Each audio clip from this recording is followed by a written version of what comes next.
So class, come let's just look at this question. So it says fx is equal to 6x plus 15. This is a function.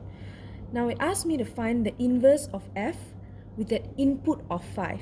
So before I find with an input of anything, I need to find the inverse. So basically, I need to find what is the inverse of fx first. And then only when I find this, I can put 5 in to find out what the value is.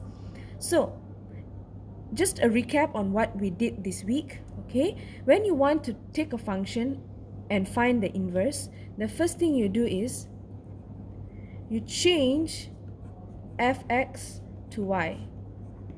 So you're given fx equals to 6x plus 15.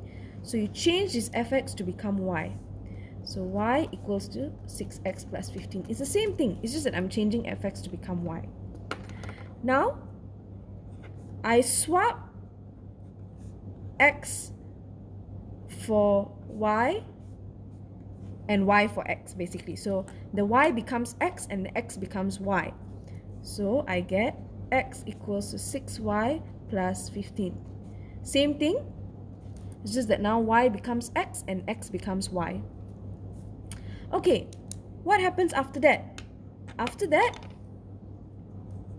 now x is the subject, I make y the subject.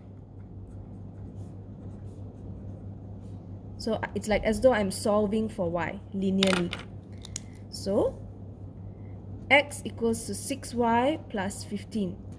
I want y to be the subject. I want y to be on the left. So I just swap this equation first to make it easier for me so that y will be on the left.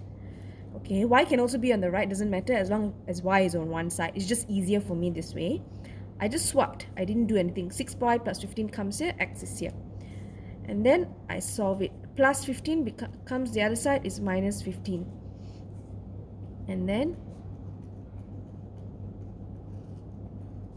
okay, so now I've made y the subject. Y the subject. Okay, now that I've done that, the next thing I do is I change this y to inverse. That's essentially your answer. So which means now my inverse is exactly this. And this is my inverse function. So function for the inverse. Now I can put 5 into it. So the question said inverse of 5. Okay, so find, because this is what the question wanted. Okay, so I've already found a function for the inverse. I just put the 5 into the x. So the inverse of 5 is 5 minus 15 divided by 6 equals to negative 10 over 6. And if I simplify, it's negative 5 over 3. Okay, that's all.